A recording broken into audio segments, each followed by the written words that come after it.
We are back. Hot Coffee and Siggy is recording again. It has been some weeks since we produced the massive holiday sigtacular. And it was sigtacular. We were so tired. After that, we needed time to recover. You should have been the one editing it. I think it just finished it. Well, we had a lot to discuss. We are back, and we have what we think is a very entertaining, we always think it's very entertaining, podcast episode to enlighten you and broaden your knowledge and tickle your funny bone with, and all this exciting things that we give you in Hot Coffee and Siggy at a very low price. Very low price to you. Very low. But as we record this, we're nearing the end of 2025. Hard to believe. It's been a monumental year in many ways. We kicked off this podcast in September. Lo and behold, we're still at it. This is episode 8. 8? If you don't count the 2 holiday episodes that we did, which would end up being 10. You'll find out coming up soon why we consider this episode 8 and why you may be hearing it much later than we're recording it. But this is the 8th regular episode we've done, and we think we have a good one this time. I would agree. What we're talking about today is it was a germ of an idea that came up a couple weeks back. We were talking about that there's a plethora of groups that had big hits and then spun off one or several solo acts who also went on to have big hits. And it's like a family tree almost gets established in the music business, where it's probably easier for record companies to break out, or to identify breakout artists in music groups and push their careers rather than go out and find new talent.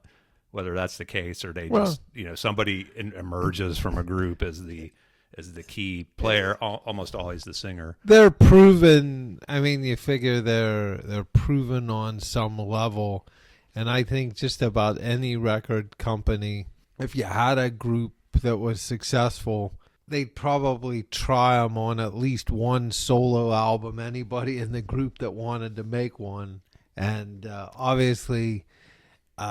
Some are better than others, and usually the people making the albums are the ones that sang in the group versus the people that almost always are, yes. That didn't sing in the group, except Mike Rutherford's probably the exception. That's right, and we'll be talking about that a little bit as a teaser, Genesis.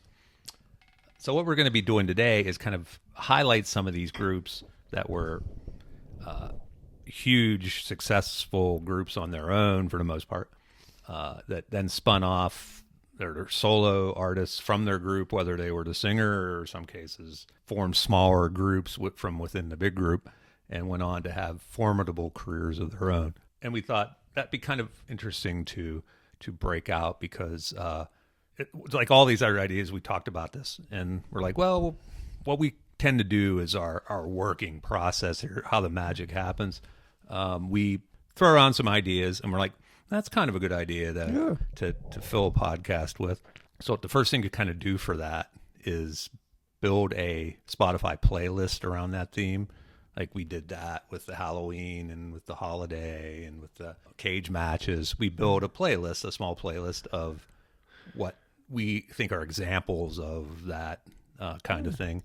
And we never figure on it being very large. And I'm always surprised by that. It always ends up having like 100 songs or something like that. And that's what happened here. I thought, we'll have like 10 groups that are really worth mentioning, and that'll multiply that by 2 or 3 per group, and you get like 30 songs. And it's kind of, I thought the Halloween episode would be Halloween Siggys, and it ended up being in the dozens and dozens. This one was similar. We've actually lost count, because there's probably still many out there that we haven't identified as valid for this, but I'm up to 46 acts that had spin-offs of at least one or more solo singers that had big careers as well.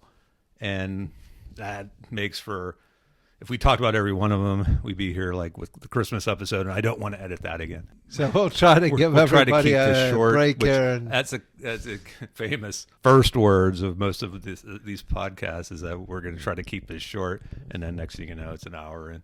And of course, this intro is already 5 minutes in, and I didn't expect it to be. But what we're going to do is to give you an example of what we're talking about, and we'll throw in some other examples as we go. We're going to highlight 5 or 6 if we can get to them, and any more if we breeze right through it, which we always do. Sarcasm, and we'll kind of highlight. It's like, okay, this is the group, this is their Siggy, or at least we think it is, or we're debating that, and then we talk about the breakout singer and or singers from those groups. Before we go any further, though, I wanted to talk about our coffee. Yeah, because this is hot coffee and a Siggy.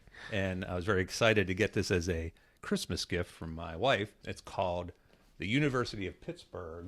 And blue and... Pitt Blue and Bold Blend. Yes, Pitt, our alma mater, yours and mine, and Diane's, my wife, has a coffee blend. And it's from this company called Rocket Cup Coffee. That's rocketcupcoffee.com if you want to check them out. But they make a lot of different custom coffees for sports teams and. Wonder how they came up with the Pitt blend there. I wonder how that. I will tell you what they were aiming for with the Pitt blend, according to the bag. It's proudly roasted by Rocket Cup Coffee Company for those who lead the pack on campus, in the community, and as alumni around the world. Hail to Pitt. And it's a big blue bag, like University of Pittsburgh's colors, with a big Pitt yellow logo on it. And it's called the Blue and Bold Blend, not blue and gold, but blue and bold.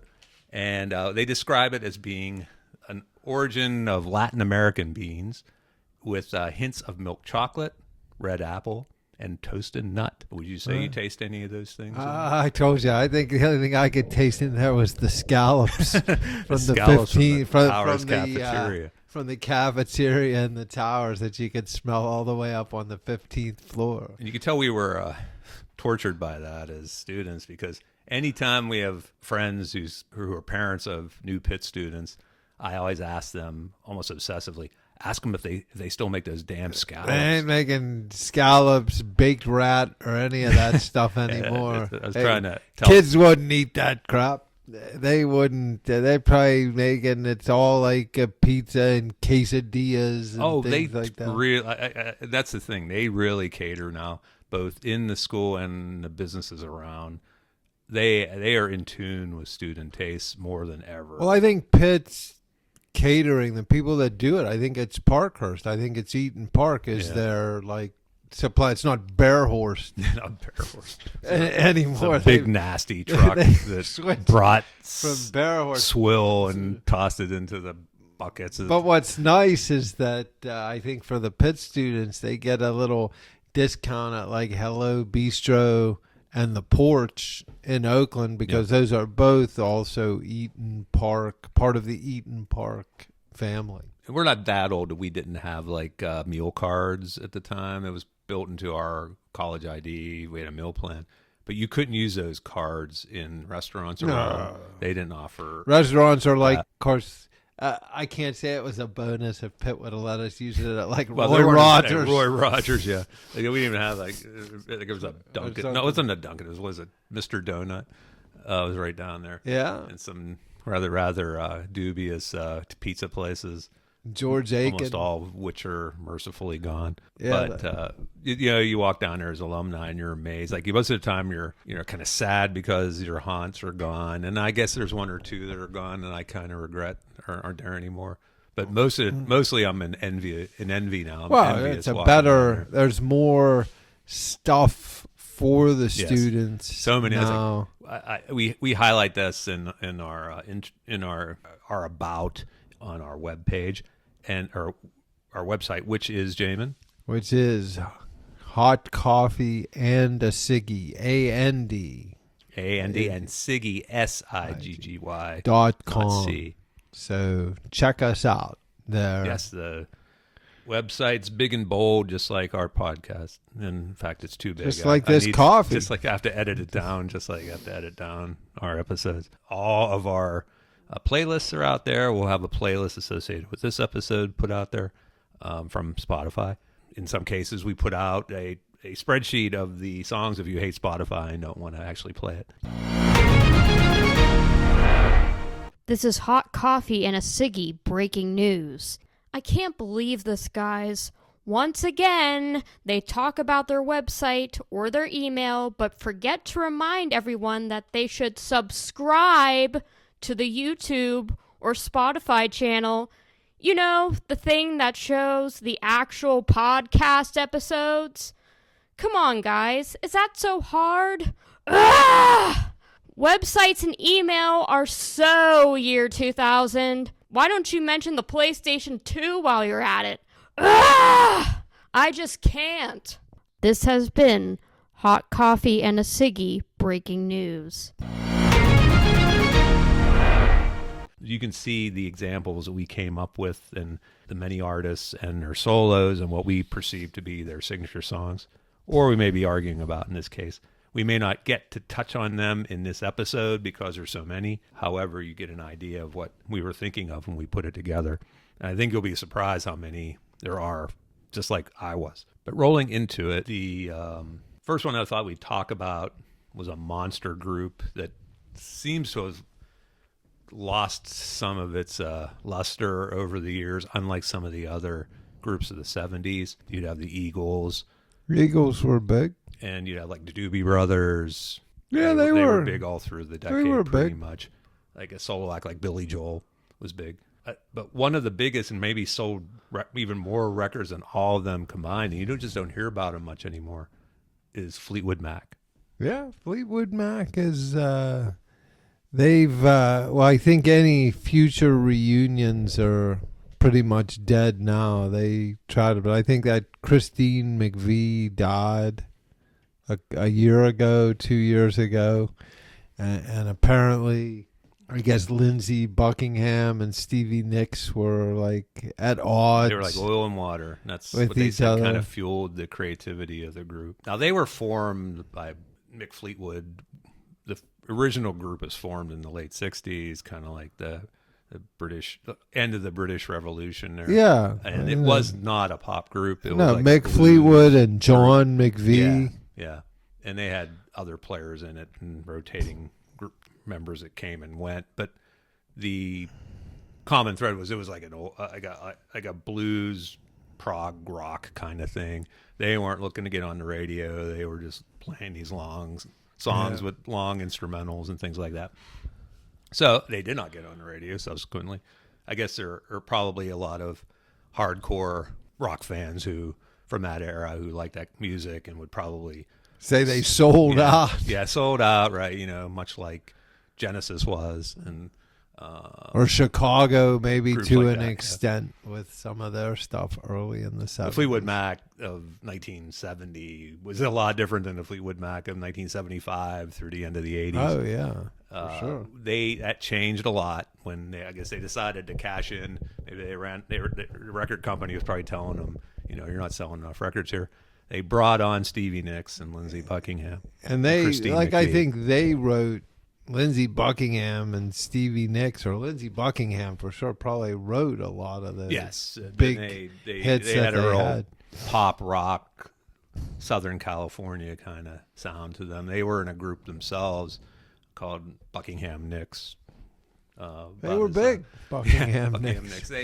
They had a couple records, I think. Yeah, but they no big hits or anything. It was magic when they brought them in, however, because you know Mick Fleetwood and John McVie were still there. Some of the other ones rotated out. When those three came in and started contributing pop songs to their catalog, they had this monster album in '75, I guess. Is that Rumors? That was Fleetwood Mac, just the Fleetwood Mac self-titled album. Okay. And it was followed up with Rumors. Okay, yeah. Rumors. And Rumors, didn't look it up, sorry to say. It had to be one of the top 3 or 4 selling records of the 1970s. I would say. Yeah, Rumors was a big album. You know, iconic multi-platinum albums were in the 1970s, and Rumors was right up there. This is hot coffee and a Siggy breaking news. According to the conveniently existing website, bestsellingalbums.org, the album Rumors by Fleetwood Mac is the 6th best-selling album of the 1970s, with approximately 40 million albums sold. It sits behind such stalwarts as Dark Side of the Moon by Pink Floyd, not a surprise, Bat Out of Hell by Meatloaf, which is actually a big surprise, followed by Hotel California and Greatest Hits 1971 through 75, both by the Eagles, the latter of which I personally wouldn't include in such a list, but that's me. And then the Saturday Night Fever soundtrack, which I'm surprised isn't actually higher than all of those. But that's where Rumors falls, 6th on the list, or 5th if you do it the right way, which is still not too shabby, especially if you saw how many other huge records sit below it. Maybe more interesting, and it's about time something is, it's that the self-titled first album of Fleetwood Mac, is actually way down on the list, way down at number 55. Still with a healthy 7.5 million records sold, but really, 55? Well, anyway, thank you for your attention to this matter. This has been Hot Coffee and a Siggy breaking news. It spawned so many different hits, and it had different styles because they were all, 3 different singers, really, and they were contributing different types of songs to it. I mean, Christy McVie's like a British singer. She had brought that kind of love song, pop rock kind of thing to it. Lindsay Buckingham is this masterful guitar player. Yeah, he was very good instrumentalist. He contributed a lot of more rock-driven songs. How can you not like a guy that sang Holiday Road? Yes, absolutely right. You're foreshadowing what we're going to get into here, and then there's Stevie Nicks. Stevie Nicks, you'd have to argue, she's the most esoteric character of the group, and that's saying something because they're all a little off, I'd say. But her songs with them that were also big hits. They were the biggest ones, really, arguably. In a group that had umpteen, and I jotted some down just because I didn't want to forget them.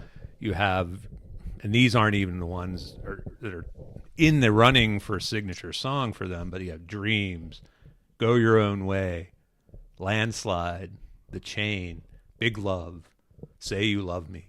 And it's like they're a top 40 act unto themselves. You can go on Gypsy. We kind of narrowed it down in our list as something that could have been a cage match, as Rhiannon versus Don't Stop. I have it as Rhiannon right now. They're kind of a white whale to me because I hear that song and I think that's the signature song. Then I might hear Don't Stop, and I think that is too. Don't Stop was a big song for the election of Bill Clinton, if you recall, in his inauguration.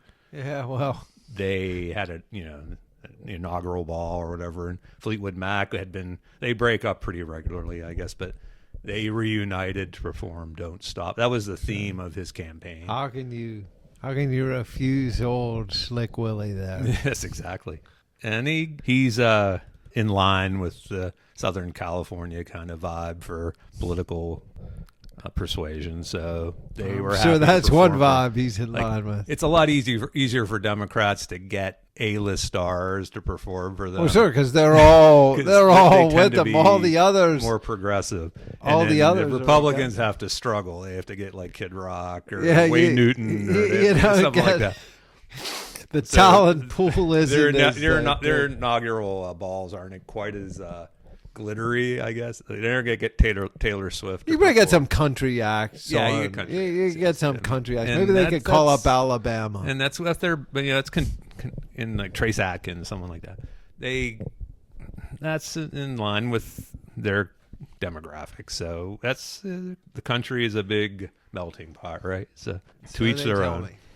Just so happens the higher selling A-list type acts tend to lean toward your Democrats more likely to get Oprah to give you a nice speech than a Republican. Kamala Harris got Beyonce to appear for her. Sure, didn't do anything for her. But Donald Trump got Kid Rock. So there you go. Although who's the one singer that said she's now with Donald Trump or along Cardi with, B. Yeah, That was breaking news from a little earlier last week. Yeah. So there you go. So who knows if Donald Trump moves to a third term, maybe he could. Well, he may try. Yes. Get her. That won't cause any trouble or anything like that. I'm sure. That's the extent of the political commentary. The McNeil Lehrer report. Because, first of all, I'm not qualified. And second, I don't want death threats. Not that I don't get any already for some of the positions I take on these signature songs. And yes, Mr. Roboto still is Stick Siggy. So there.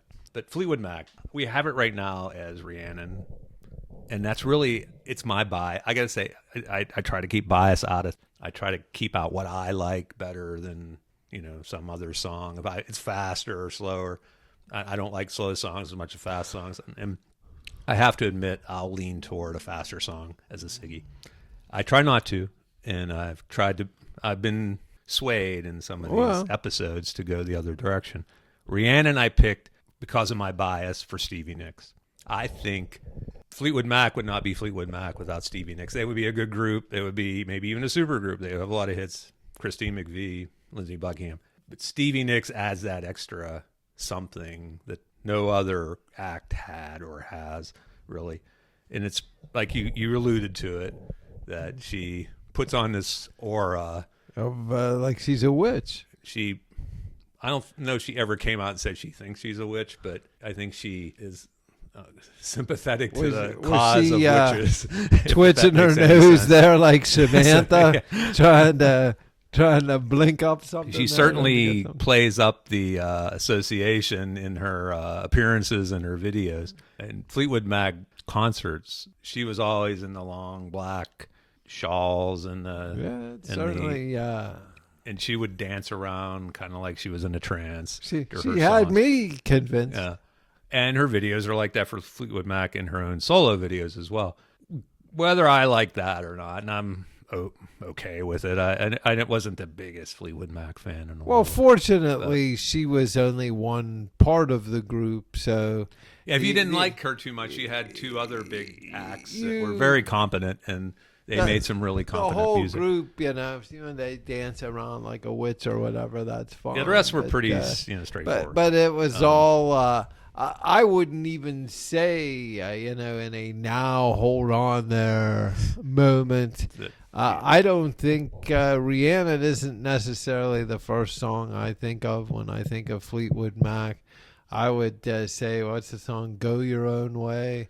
That's the song. They have a lot. That's why I have a hard time with them. I wouldn't even say that is in the top running, but I could go that way if you want to say it that way. And it's that's what's cool about them is Dreams was a song. Rhiannon, those are Stevie Nicks songs. Go Your Own Way. Say You Love Me is Christine That's McVie. Another one. Say You Love Me. That because it's got that familiar opening.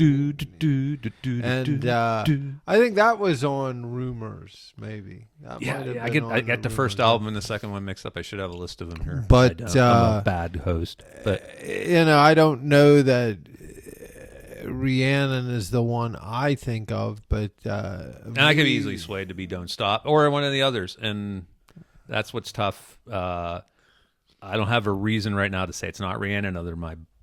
I'm acknowledging a bias. I think it should be a Stevie Nicks song. People, my daughter, who's just starting to get into Fleetwood Mac, and that's another story we can get into if we have time, is how young people were gravitating back to old music. That was that article I sent you from the Wall Street Journal. I saw that. I was surprised to hear that. We were talking about this with my daughter, Caroline, who's like our youth correspondent to the podcast, because I have very little. A weakness of the podcast is yours and mine diminishing knowledge. Not in touch with anything current music. So we're going to talk about a couple acts here that she helped on, but she, who helped me build this playlist, she added a good number that I forgot and neglected to put in there, and a lot of them were classic groups. I'm like, how did I forget? And she had them in there. So she thought it was Dreams, and Dreams was a massive song. That was from Rumors. I remember that.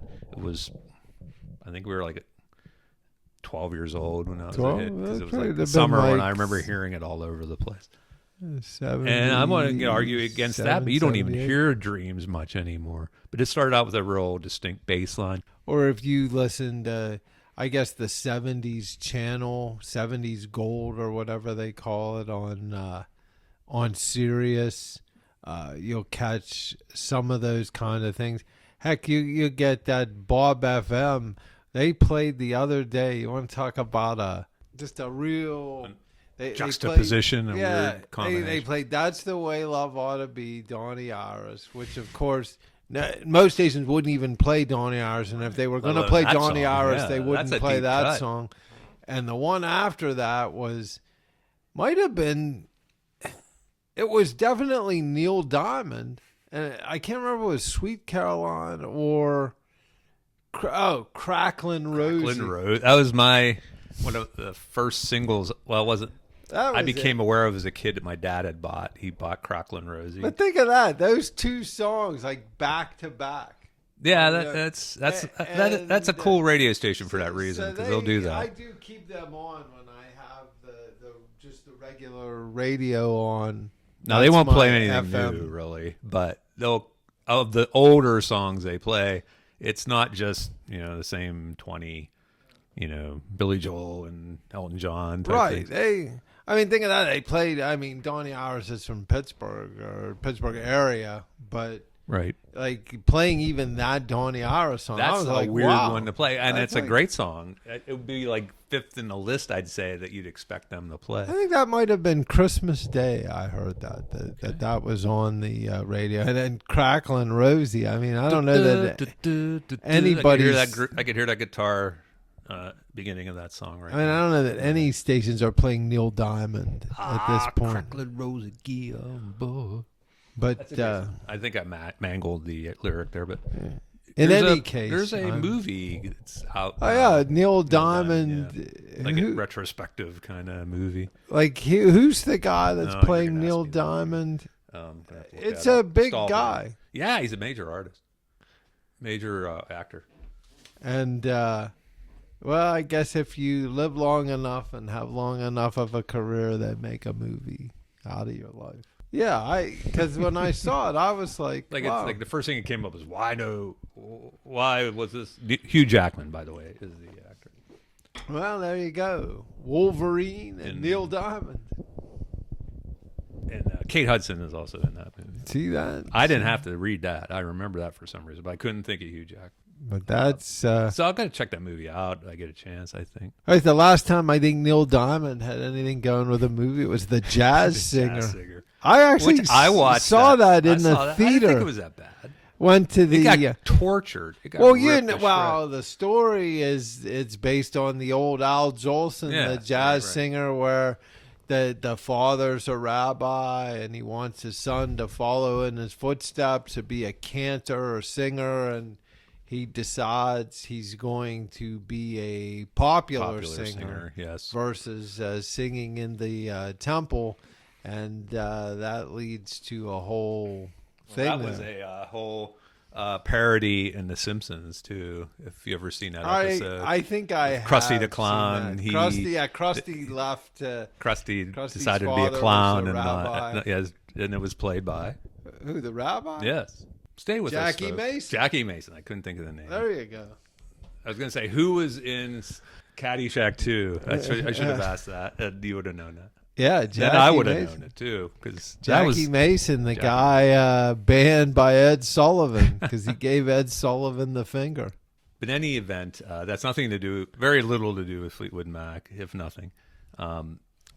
We're going to stick with Rhiannon only because we're undecided, I think. We don't really have a strong feeling on one way or the I'm other. not undecided, but I understand. We'll go with Rhiannon. And only because of my bias towards Stevie Nicks. But I'm happy to change it to Don't Stop if I get a rush of people who are angry about it.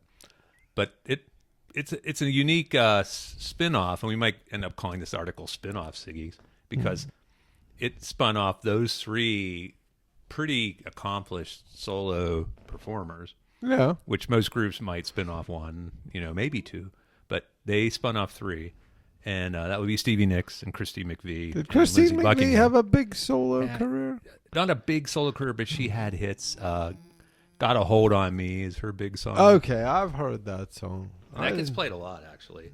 On some people probably hear it and they might think soft it's rock stations. Like if you're in the Fleetwood dentist Mac. chair, that might be something you hear when they're playing, the Wish FM. Although I've heard Guns N' Roses on Wish, so it's like we're getting really old here. Or some of the places play like the Muzak stuff. So Our dentist plays pop music, and it's usually the pop music isn't going to make you too uptight because you're in the dentist chair already. But Christine McVie will show up on those a lot, probably on your Light FM, stuff like that. I had forgotten really about her being a solo artist. Stevie Nicks by far had the biggest solo career. Although Lindsay Buckingham Lindsay didn't had do hits. He had more than too you might bad. think, and if I named them and I had to jot them down myself, you'd be like, "Oh, that was him." Yeah, I know it was more than just Holiday Road. right, exactly. And that wasn't even a hit. That was just known from the Vacation movie. That it was on the soundtrack of the Vacation movie, but I don't think it was a single. There was a That's video that's for his, it. Though. That's we foreshadowed that before, but that is his signature song, and that's one of those rarities where it's defined by a movie. It isn't necessarily defined by getting played on the radio very much. Well, Kenny Loggins had some movie. Oh, he definitely did, but they So that- ended up becoming hit singles and things like that on their own. This really, you just hear the song, you see the family truckster and the National Lampoon Vacation movie. And you may think of the Christmas Vacation, but it wasn't even in that movie. Chevy, he might be dead. Well, he had a health issue this past year, apparently. Certainly didn't look good Like, last year when we He said saw he was him. in a coma. He had a In a heart coma? procedure, Jeez. and he was in a coma for a while. Oh, wow. He said this. Now, is it serious? Did anybody really I don't know. notice? That's right, That's exactly. the question. Lindsay's, we attribute Holiday Road to be his Siggy. Other songs he's produced is Trouble. I think I'm in trouble. Yeah. That was not, I see someone like him, a song like that, people might hear it and think that's Fleetwood Mac. They don't attribute to him being a solo artist. Well, I think some of those other, maybe even initially the Christine McVie or the Stevie Nicks stuff, that people when they first heard it the first time said, It's like, "Oh, this new that's." Fleetwood Mac song. that's And Fleetwood someone's like, Mac. oh, no, it's Lindsay Buckingham's solo. And if you look at the record albums, if you looked at some of the maybe background musicians or the studio people, it might have even been some of the same people that played on the Fleetwood Mac records, a la like the Wrecking Crew. Like, they played on everybody's stuff. Christine McVie, we already said, Got a Hold on Me. That's her big song. She had other singles that really don't get much mention. That was a big song for her. Stevie Nicks had the biggest ones by far. First of all, she broke off for a solo career before the others, and her first big song we don't count as a Siggy because it's a duet, but it was with Tom Petty, and that Stop Dragging My Heart Around. Well, she was looking, I think, to break away from Fleetwood Mac because Yeah. her relationship with Lindsay Buckingham that had, was the thing that both deteriorated. drove and broke the group in half. Was that she had been in? I don't believe they were actually married, but They were living together, They were and- pretty hot and heavy, as they say. and they had a very a severe breakup. And Chrissy McVie and John McVie did too. In the midst of all that, they made Rumors, and that name of that album was sort of based on all the crap that was going back and forth between all those people. Who's cheating on who, and who's shafting who, and who's going to call a lawyer and sue each other. Yeah, all Mick that Fleetwood, he was above it all. He's sort of, I think he was just kinda- a happy-go-lucky guy. just kinda back drumming there. in the back. But Stevie Nicks, Stop Dragging My Heart Around was her big start. Then she did the Edge of 17, which we call her signature song because it was a big hit and it had a distinct guitar beginning to it.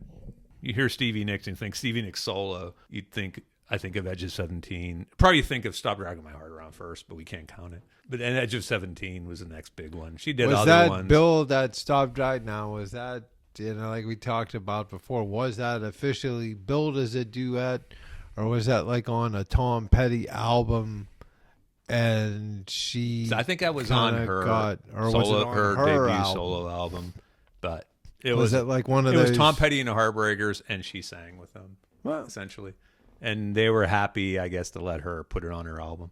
It's very arbitrary, obviously, maybe a very dumb rule, and maybe it's very crazy that you'd think of anything but "Stop Dragging My Heart Around," but.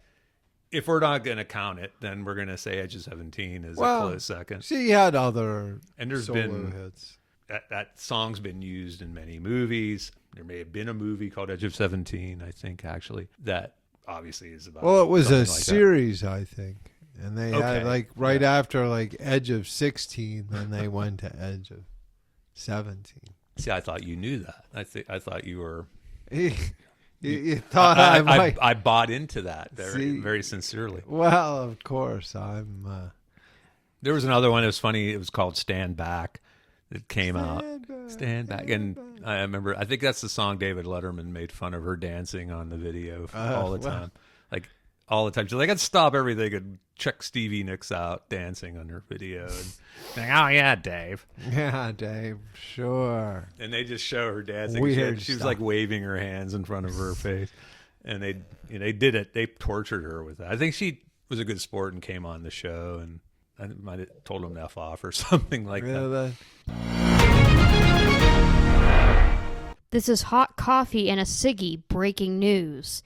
So, a little clarification on the Stevie Nicks on David Letterman thing. It was actually the song I Can't Wait, the music video for that song that David Letterman abusing, that's around the 1986 time frame. And you can see a compilation of clips of his just abusing her video performance on that. If you go to YouTube and do a search on Stevie Nicks, 03-1986, David Letterman, all in the search. The first video you come up with should be the one you want to look at. It's a tidy little 9-minute clip, but it's hilarious. Thank you. This has been Hot Coffee and a Siggy breaking news.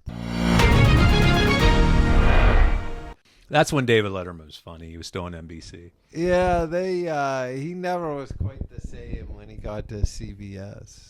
So we're almost 40 minutes in now. And we've done exactly one act. Fleetwood Mac. Well, let's move on to somebody else. Then. I'm moving on. We get criticized, namely by my daughter, that we don't talk about much new music. This is probably wouldn't even be called new music, but one recent big group that spawned major solo acts was a group that actually wasn't a real group at all, but they were put together by Simon Cowell of American Idol fame and this show, Britain's Got Talent, that became an American show too. But it's called One Direction, and it's a British boy band pop group. And you and I don't necessarily know a lot about them. You don't know much about them. I only know about them mainly because I had a teenage daughter at the time that they emerged as very popular. Could they have been the next Beatles? Well, they didn't play any instruments or write any songs. Well, that could kind of put the kibosh. But they were chased by fans a lot, just like the Beatles were. Did they make a movie? Did they make a movie? I'll have to ask my daughter. I'm surprised. Like Simon Cowell. Like another group that's on this list that we weren't going to really talk about was the Jonas Brothers. They had a show on the Disney Channel. No, I've heard of them. And they were in a couple Disney movies. So I think they're still around. Yeah, they're back. They come back together. They split up and do solo, and then they come back together again. I think they're back together now. Hey, well, somebody needs some money. So I went with One Direction because they spawn more solo acts.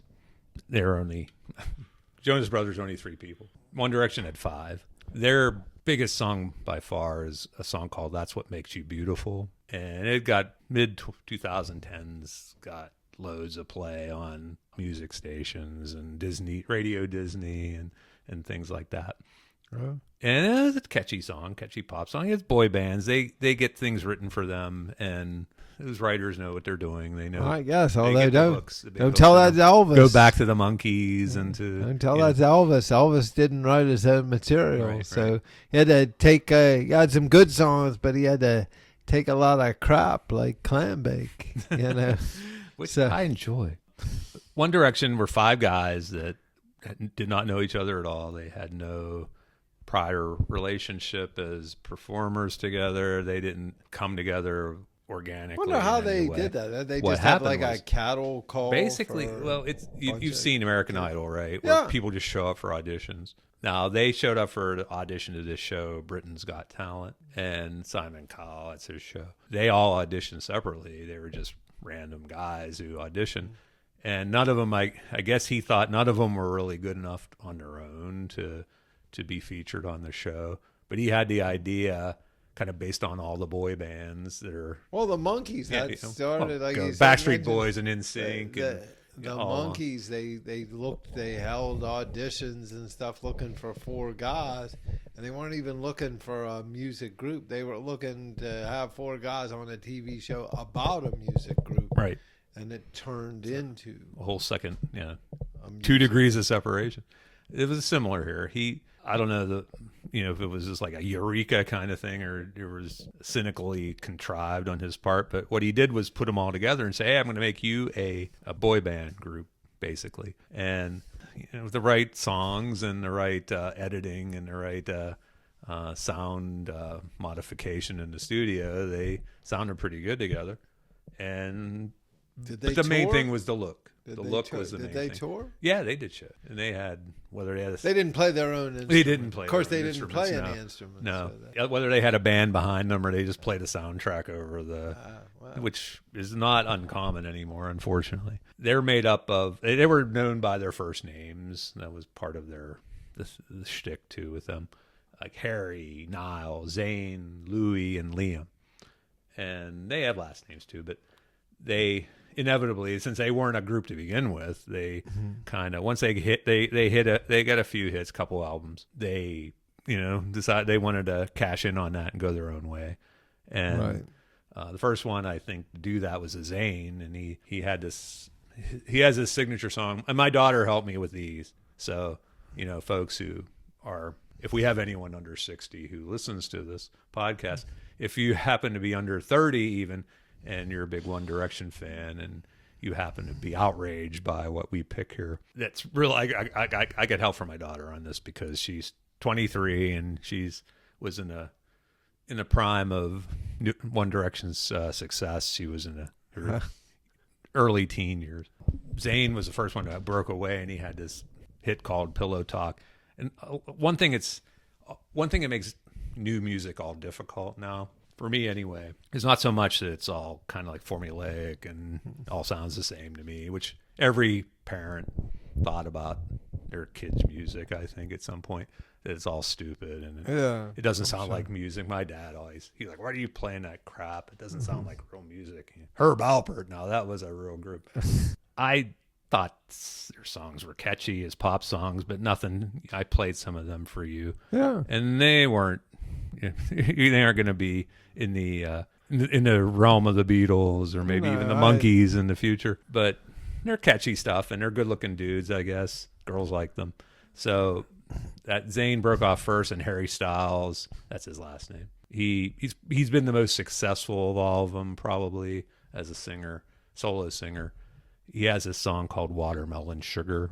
That was a big one. And I think it's kind of a cool song. It's a song I put on a summer music playlist because it kind of gives you that vibe of summer, when you listen to it. He ain't no Jimmy Buff. No, he's not even Kenny Chesney. The other was Niall, and he has a song called Jealous that I guess my daughter said is his big song. And I don't know as much about him as a singer, but he parlayed his success into becoming one of the judges on the music show The Voice. Oh, see that. So he's now one of those judges that are in those chairs that turn around when they want to pick the artist who's singing. Like Blake Shelton and Gwen Stefani are on there, and Reba McEntire and CeeLo Green, and they rotate the different judges each year. Michael Bublé is one of them. There you go. I guess he's taking a break from the bubbly commercials or the whatever hawking the Christmas stuff on Spotify. Exactly. Michael Bublé's he rises to the surface pretty much every time. This time of year, every year, You start hearing a lot of Michael Bublé. He could have been the next Frank Sinatra, maybe. Well, he did very well. Diane and I actually saw Michael Bublé play a show, and he was very entertaining. Is he Canadian? Yes, he is. That's a little suspicious. So he has a lot of Canadian acts that he performs with. Of course, so is Gordon Lightfoot's a Canadian also. Yeah, there's a lot of big Canadian I wonder acts. if Like Guess Who? William Shatner. He's from Canada. Bryan Adams was Loverboy. They're from Canada. Loverboy. You know how good Loverboy is. That was well worth the ticket price there. We were in college. I don't know how it happened, but I dragged Freshman year. I dragged you to. Yeah, you were like, oh, if you don't go to I think it was our sophomore year. Because I thought I was going to go with this girl that really liked Loverboy. That I don't know. If and you don't go. It fell through, and somehow you had to go. I'm not going to go to any concerts that you like or whatever. So I have to admit that they were pretty awful, and I liked them as a group. They I just liked didn't some of their have songs. enough hits working They for had the plenty of weekend. hits, but they were awful as a group. They just didn't play well. They didn't sing well. I don't know, it could have been the Civic Arena. Of course, the Pittsburgh was arena not a great didn't place to have hear the best. music, Although, so didn't we it saw was meant Billy to be a Joel musical. there, and Yeah. it seemed all right. just all right. He's better. I saw him in Cleveland, and he sounded worlds better than he did there. Well, I think the what's that PPG Paints Arena Yeah. there probably a better. Yeah, I haven't seen a show there. Better. I have not. So I think those that are all part of good. what the Civic Arena was originally designed For the was Pittsburgh, the Civic Light Civic Opera. Light Opera, right? Yet it had terrible sound. Well, they were like maybe for the opera and what was considered state of the art at the time they built that is probably a lot different from what would be considered state of the art. Totally. They have Today. new materials today that can. Well, they didn't have the know. sound like the groups would come didn't have the kind of equipment that they have now, and that's why some of the bigger concerts passed Pittsburgh up Yep. at point because the Civic Arena couldn't accommodate their equipment. So But that building, alas, is long gone. It was iconic, a beautiful building with groundbreaking technology. they tried the and they didn't- historic. It's a shame they couldn't Preservation find a Society purpose for it. They talked about. I'd heard something like making it into apartments or Yeah, yeah. whatever. That would or have put been a tough, hotel I'll in say. there or something like that. And the preservationists in Pittsburgh, some of the architects and things. I think they made a game try to Yeah, it's try a and tough save building, it, that's for sure. It would have and been just tough to couldn't. do that. And I of think- course, the land. That people, valuable, they're yeah. still up in arms in the Hill District. Oh, the history of it was atrocious of what the rights they trampled on the folks who lived there and just took their land away. And And now the Destroyed it. Penguins, Yeah. I think the Penguins own that land, or the Sports and Exhibition Authority. yeah, the And- Penguins had the first right of refusal for developing it. But Oh, there's it's something time. just came up recently. Their rights have expired or something, and it's a question of what are they going to do now? That's and one who's reason why gonna- First National Bank develop was it. able to build a building there. That's a big building. It's interesting. Yeah, it like just sort of sticks out 40 of nothing. There. 42 Yeah, it's stories or huge. something I didn't like think that bank was that lucrative, but must be. So U.S. Steel, my former employer, had They a were gonna deal to build- build a headquarters there, but then fell through. it fell through. We were having very hard financial times and couldn't have done that. Plus, I don't think it could have been nearly as big as that building. We wouldn't have needed a lot many floors. So, No. Well, heck, if you needed that many, you could have just stayed in the tower well, that's in what the they did. first place. Yeah. I think they realized real fast that in steel business is very cyclical. When times are good, dreams are big, but then when times are bad, you're pinching pennies. But I'm past that now. I'm moved on to greener pastures, such as This making podcast. podcasts. Yes. It's almost as lucrative, actually. As far as One Direction, it's funny that it started out these guys were all trying to be big solo stars, and they were kind of put together into a group, and then they ended up being solo stars. One of them, unfortunately, had some trouble in his life and has passed away. His name was Liam Payne. He had an unfortunate accident at a hotel, fell off a balcony. Ooh. The other one is sort of like the Ringo of the group. His name's Louis. I can't even remember his last name. I don't know he even has solo material that he's released. Did he sing? I think they all were singers, so they all had parts that they sang at different songs. I can't distinguish them very well when I listen to their stuff, but my daughter knows them. Well, So, and I think all of their core fans probably do know their material. Well, it's not like you probably don't get a lot of breakout stars from barbershop quartets, but even though all the people sing. So I don't have a whole lot more to say about One Direction other than I think they bucked the odds by breaking out of one of those shows. As we were talking earlier before we started recording, some of our best material is when we're getting ready for the recording. We should just have the mic on. But we were talking about how these shows, that they really break out many stars, and American Idol did have some. Yeah, I would agree. Kelly Clarkson and Carrie Underwood and Clay Aiken, and you can go on with others. I was not a big fan of the show. In fact, it's still on. I'm not a big fan of the show now. It's not that I hate it. It's usually not my kind of music that they feature. But all these other ones, it was a monster show, and they just spun off so many other ones like The Voice and America's Got Talent, and the one where they dress up in costumes and you have to guess who's singing. The Mask, yes. That's one of the most ridiculous things I've ever seen. But it's popular, apparently. It's been on for years. They don't tend to break out too many big artists from them, though. So I think it's hard to... I mean, they're popular at the time the show's on, and they get a core base of... And almost always the winner releases some kind of album or EP or song. They're going to get, if they win, they're going to get at least an album. And then where it goes from there, if they don't... We've talked about this before. Have anything... You get one shot. Fade out. If you don't hit, then they don't... Anymore. I mean, it used to be like the record company. They give people maybe a few albums, give them a few albums, few singles, whatever. Give them a chance to break out. But now it's more. It's like TV shows. They're bad. They cancel them after like 3 or 4 episodes. That's right. You start to get into it. And it's like, what happened to it? They don't give them. They used to give them like a whole season. Like in those days, multiple. a season was like 30-some episodes. They give you at least a season to see if you can find an audience. And I think that one of our favorite mutual shows, WKRP in Cincinnati, that is a sort of a cult legend side of show now. So many people can recite things from that show, particularly the Thanksgiving episode, but it was never a success. It was never a rating success for CBS. Well, but they stuck with it for a good. Well, I just saw that years. recently too, because Dick Van Dyke turned 100. The Dick Van Dyke Show, they actually canceled it after the first year.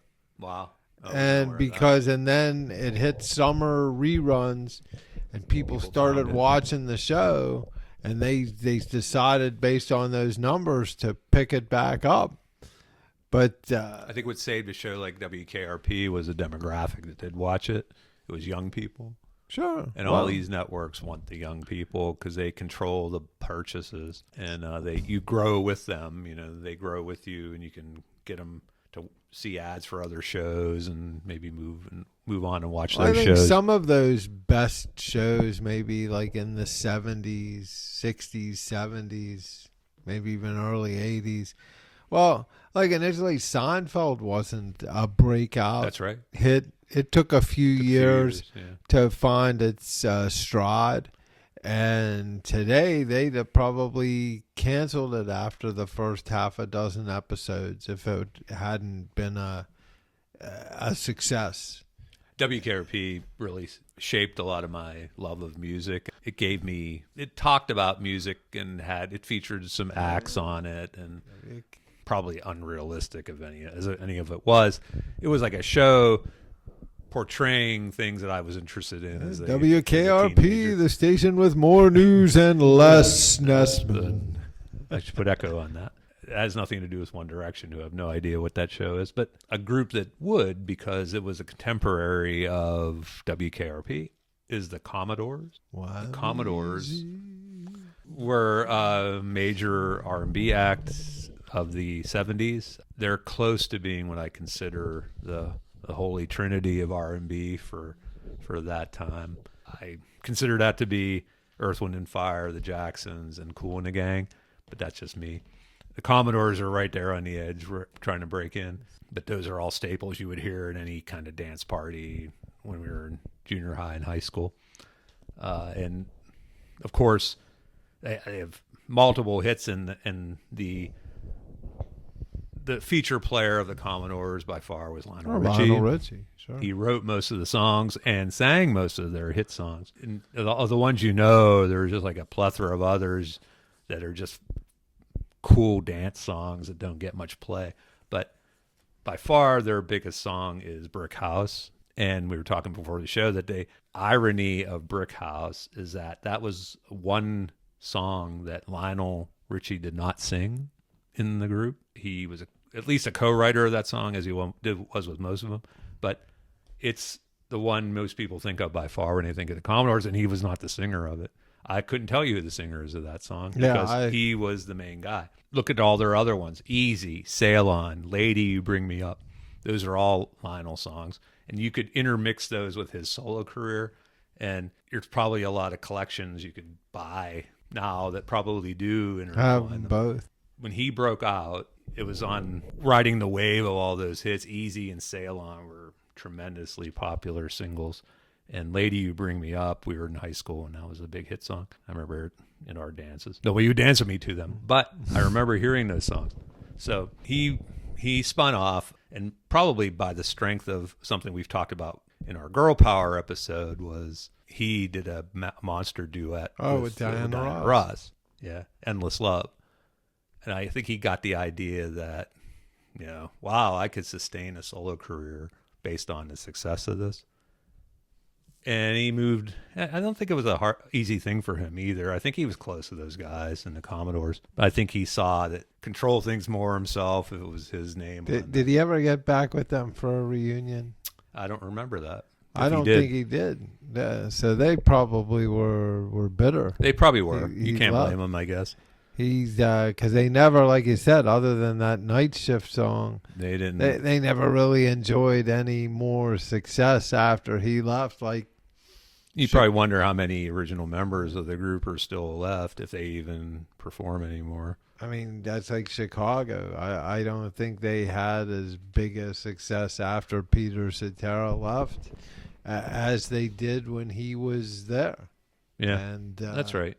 And that's why I think some of them, they had this falling out with Peter Cetera. He wouldn't show up. Yeah, when they were inducted, at first they said he was going to get back together with them, and then it didn't happen. And it's too bad. There's a lot of egos involved, and us just being fans, we're like, can't they get past that? Even for one night, they can't get together. And there's a lot of hard feelings there. Even the surviving Beatles got back together. Yeah. So you figure if they could do it. Well, they didn't get back and perform together, though. Well, they did. I mean, individually. Well, no, much later with the. Well, sure. I think it was a major thing. They weren't going to get back together in the 70s, right? But I would say that by the time the 80s rolled around, even if John Lennon hadn't been assassinated, I think that. Well, it depends if Yoko would have had much influence on that or not. I don't know. She might have kept him away. But I think they were all in a pretty good frame. Yeah. At that point, because they had gotten together, Paul and John, a few times in the 70s at his place in New York.